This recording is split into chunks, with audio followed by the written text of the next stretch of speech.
सभी को प्रणाम। हम पढ़ रहे हैं जन्म शताब्दी पुस्तक माला विचार क्रांति ही एकमात्र उपचार। आइए आंखें बंद करें, देव शक्तियों का आवाहन करें, गुरु तत्व का आवाहन करें, ऋषि मंडल का आवाहन करें और उनसे एक ही प्रार्थना करें कि हमारा जीवन ऑर्गेनाइज्ड हो जाए, एक अनुशासन में बन जाए, जैसे ऋषियों का जीवन था, जैसे संतों का जीवन था, और हमारी विचार शक्ति का जागरण हो, हमारे विवेक का और प्रज्ञा का जागरण हो। इसी भाव के साथ इस स्वाध्याय को करते हैं और भावना करते हैं कि हमारा ही नहीं, पूरे विश्व ब्रह्मांड के साथ एक जागृत चेतना के जीवन में वो प्रकाश आ जाए जिसकी आवश्यकता है, और ये स्वाध्याय जन जन तक जाए, जहाँ तक गुरु इच्छा, गुरु शक्ति का प्रवाह इसको लेकर जाना चाहता है। इसी भाव से एक गायत्री मंत्र सबके हित के लिए, सबके मंगल के लिए। ओम भूर्भुवः स्वाहा तत्सवितुर्वरेण्यं भर्गो देवस्य धीमहि धियो यो नः प्रचोदयात्। गुरुदेव हमें स्वाध्याय करा रहे हैं और एकदम आई ओपनिंग स्वाध्याय है, आई ओपनर है। पिछले स्वाध्याय में गुरुदेव हमें बता रहे थे कि हम गुलाम हैं, सामाजिक कुरीतियों का एक दो एग्जाम्पल भी हमने लिए थे, और अब गुरुदेव बता रहे हैं कि हमारी जो वैल्यूज हैं और जो प्रिंसिपल्स हैं ना, हमने उन्हीं से कॉम्प्रोमाइज कर लिया है। और सामाजिक कुरीतियाँ तो इतनी हैं कि उनका कोई हिसाब किताब नहीं है, कितनी मर्जी गिन लो उतनी मिल जाएंगी। लेकिन हमारे वैल्यूज और प्रिंसिपल्स का क्या? तो गुरुदेव लिख रहे हैं, नैतिकता के मूल्य के बारे में भी आदमी इस तरह से पिछड़ता चला गया है कि आदमी के जी में ना जाने कैसे विश्वास जम गया है कि अगर हम बेईमान होकर जिएंगे तो मालदार हो जाएंगे, काम चोरी करेंगे तो हमारी तरक्की हो जाएगी, यह करेंगे तो हमारा यह हो जाएगा। भ्रष्ट आदमी का आज मन ऐसा घटिया हो गया है। मेरे मन में ऐसा विचार आता है कि सारी की सारी विचार करने की शैली ही बदल दूं। एक और ज़माना ऐसा आया था जिस जमाने में हर आदमी के विचार करने का ढंग बहुत घटिया था, बहुत नीचे था। फिर क्या हुआ? भगवान ने अवतार लिया और वह परशुराम जी का अवतार था। परशुराम जी के अवतार के हाथ में कुल्हाड़ा लिया और उस कुल्हाड़े से आदमियों के सिर काट डाले। उनने पूरी दुनिया के कई बार सिर काट डाले। सिर काटना का अर्थ क्या है? अब गुरुदेव की पीड़ा देखो। गुरुदेव कह रहे हैं कि हमारे मतलब हमको मोह माया ने इतना अंधा कर दिया है, मैं और मेरा ने हमें इतना अंधा कर दिया है, पैसा कमाने की होड़ में और जल्दी जल्दी की होड़ में हम ऐसा हो गए कि हमको यही समझ नहीं आता कि कम हम अपने नैतिक मूल्यों से कॉम्प्रोमाइज़ कर रहे हैं। ईमानदारी, समझदारी, बहादुरी, ये कुछ नैतिक मूल्य हैं, आत्मा के कुछ मूल गुण हैं कि आप कुछ भी करो, किसी को कष्ट दे के कभी कुछ नहीं करना चाहिए। कभी भी किसी को physical, mental, emotional, financial pain नहीं देने चाहिए, कभी भी किसी तरह का। कभी किसी को बुली नहीं करना चाहिए। अगर आप किसी के लिए कुछ अच्छा नहीं कर सकते हो ना, तो न्यूट्रल चले जाओ, किसी के साथ बुरा मत करो। और अपनी वाणी से स्पेशली, हम तो विचारों से भी करते हैं, और अभी कलयुग में तो एक एक छोटा छोटा विचार आपके हमारे मन में कब कहाँ किसके लिए कौन सा विचार बन जाता है हमको पता ही नहीं चलता। क्षण भर में हम इतना गलत गलत सोच लेते हैं। फॉर एग्जाम्पल, मान लो किसी के जीवन में कुछ बुरा घटित हुआ, कुछ गलत घटित हुआ, और हमारे मन में करुणा संवेदना की जगह थॉट आता है, अरे वो तो थे ही ऐसे, तो उनके साथ तो ऐसा होना ही था। अरे कैसे? कहाँ गई अंदर की करुणा संवेदना? कहाँ गया अंदर का प्रेम? क्यों हम सामने वाले की पीड़ा को अनुभव नहीं कर पाए? और पीड़ा अनुभव नहीं करी तो न्यूट्रल क्यों नहीं हो पाए? क्यों हमने एक negative emotion, negative response create कर दिया?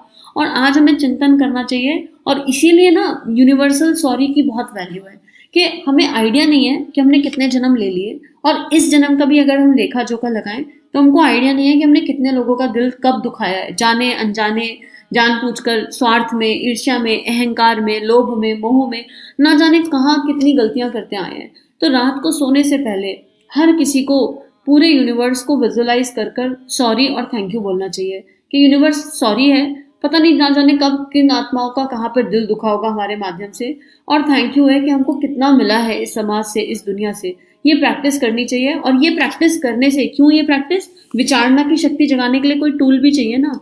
अपनी बेसिक वैल्यूज और प्रिंसिपल्स को जगाने के लिए भी कुछ चाहिए, कहीं से तो शुरुआत करें। आप ये करके देख लो, 90 दिन आपको अपने अंदर चेंज फील होने लगेगा, आपको वो लोग दिखाई देने लगेंगे, क्योंकि जब हम कुछ अनुचित कर रहे होते हैं तो हमारा अंतःकरण जान रहा होता है कि हम क्या गलत कर रहे हैं।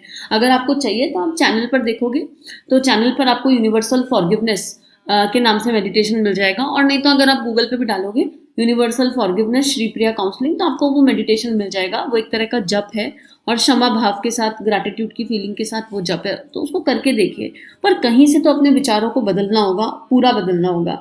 अब गुरुदेव कह रहे हैं कि परशुराम जी ने क्या किया? कई कई बार सिर काटे। किसके सिर काटे? दुर्बुद्धि के सिर काटे। और यही गुरुदेव चाहते हैं कि हम अपने छोटे से आई का समर्पण कर दें, अपने सारे दुर्बुद्धि को, सारे कुविचारों को हम समर्पित कर दें। आज के आज यज्ञ अग्नि में डाल दीजिए भाव से, अगर वैसे नहीं डाल सकते भाव कर लीजिए कि अब एक भी ऐसा विचार जो किसी का थोड़ा सा भी अहित सोचता हो हम नहीं करेंगे।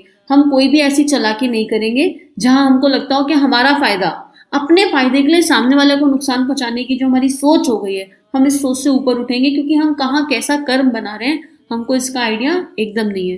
गुरुदेव लिख रहे हैं, सिर काटना अर्थात दुर्बुद्धि का उपचार करना। मित्रों, कई बार मैं विचार करता था कि सिर काट डालने का क्या मतलब है। आदमी का सिर काट डालने से क्या आदमी बदल जाएगा? मरने के बाद तो भूत बन जाएगा, पलीत हो जाएगा, फिर तंग करेगा, मक्कारी करेगा, और इस तरीके से मार डालने से क्या हो सकता है? फिर दिमागों को बदलने की बात मेरी समझ में आई कि अलंकारिक रूप से भगवान परशुराम का अवतार हुआ था, इसी उद्देश्य के लिए हुआ था कि दुर्गुणों को, लोगों की अकल को और लोगों की समझ को बदल दें। लोगों की अकल और समझ को हम बदल दें तो आदमी की 99% समस्या अपने आप हल हो जाएगी। समस्या क्योंकि कुछ है ही नहीं। मनुष्य की जितनी भी समस्याएं हैं सब उसकी बेअक्ली की पैदा की हुई समस्याएं हैं। संतान नहीं होती है तो बहुत ही अच्छी बात है, इससे बड़े सौभाग्य की बात और क्या हो सकती है। संतान नहीं है तो आप अकेले हैं, मियाँ बीवी 2 आदमी रहिए और अपना बचा हुआ पैसा समाज के लिए लगाइए, खुशहाली से रहिए, सैर कीजिए।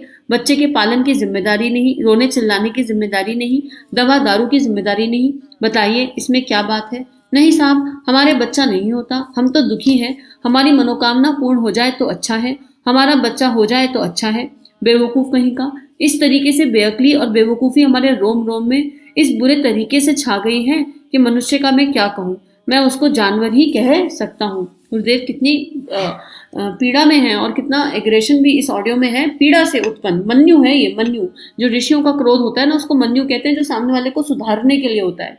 तो गुरुदेव कह रहे हैं कि जितनी, अगर आपके जीवन में आज कोई समस्या है तो यकीन मानिए कि समस्याएं हमने खुद क्रिएट करी हैं। हम अपने जीवन के नियंत्रणकर्ता भी हैं, निर्माता भी हैं, और अपनी परिस्थितियों के भी हम नियंत्रण करता है, निर्माता भी हैं। अब जैसे फॉर एग्जाम्पल आपने घर में काम करने के लिए मेड लगाई, आपने आउटसोर्स किया, अपना काम हेल्प ली, ठीक है, आउटसोर्स किया, चलो ठीक है। आपकी मेड 30 में से 25 दिन आ रही है, तो 25 दिन तो वो आपको सुख दे रही है, 25 दिन आप खुश हो, आपका काम हो रहा है, आपने आउटसोर्स किया है, और उसके बदले में आप उसे श्री की शक्ति दे रहे हो। 5 दिन वो नहीं आई, और मान लो वो बिना बताए नहीं आई या किसी कारण से गायब हो गई, और यही आपकी सबसे बड़ी समस्या बन जाएगी। क्यों बन गई ये समस्या? क्या हम उस 25 दिन के लिए ग्रेटिट्यूड नहीं डाल सकते कि अरे 25 दिन तो उस आत्मा ने हमारा हेल्प किया, हमारा सहयोग किया, हमारे लिए कुछ काम किया। 5 दिन हो सकता है उसके घर में कोई काम आ गया हो, कोई मजबूरी आ गई हो, और अगर वो काम चोरी भी कर रही है तो हम अपनी प्यार वाली वाइब्रेशन से ही तो उसको समझा सकते हैं। लेकिन अगर हमारे मन में क्रोध आ गया, हमारे मन में गुस्सा आ गया, हमने अपनी शांति खत्म कर ली और वही हमारी समस्या बन गई। और मूल कारण समस्या का क्या? कि हम तो पैसा दे रहे हैं, पैसे के बदले में काम ले रहे हैं। अरे ऐसे कैसे हम सोच सकते हैं? हम पैसा देके किसी को खरीद नहीं सकते ना। तो हमारी बनाई हुई हर समस्या हमारे ही अंदर से क्रिएटेड है। हमको समस्या पर नहीं, समाधान पर फोकस करना है।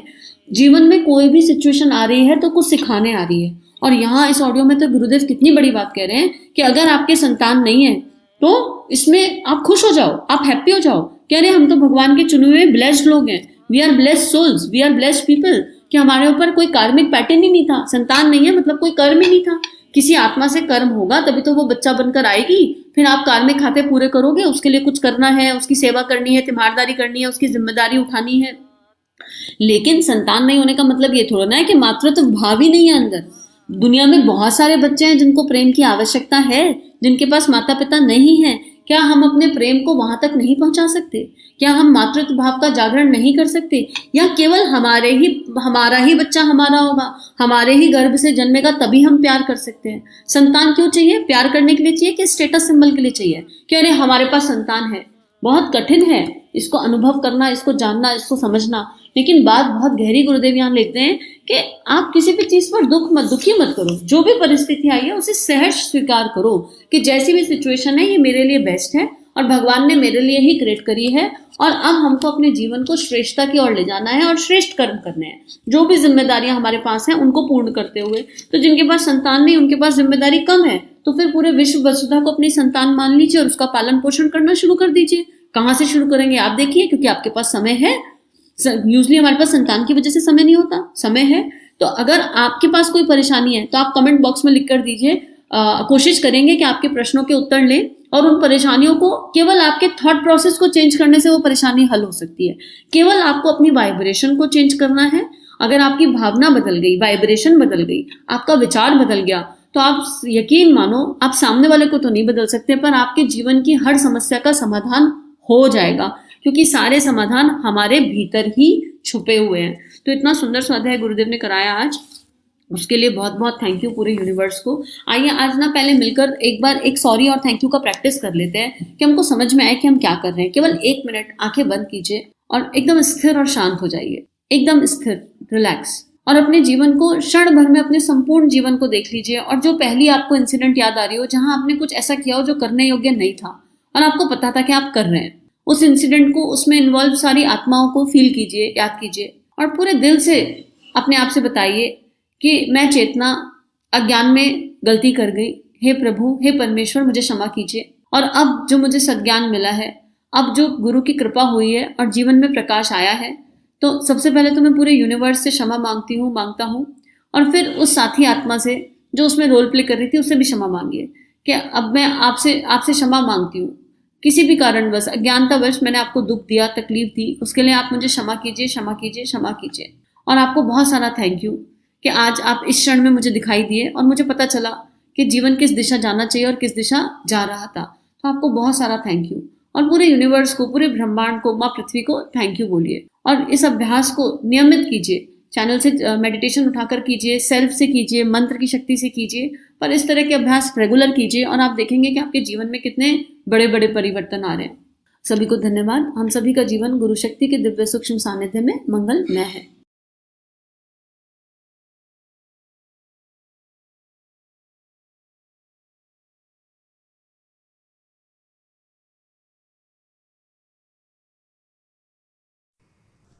हमारे YouTube चैनल को सब्सक्राइब कीजिए और बेल आइकन पर क्लिक कीजिए ताकि आने वाली सभी वीडियो की नोटिफिकेशन आपको मिलती रहे। आप सभी को बहुत बहुत थैंक यू।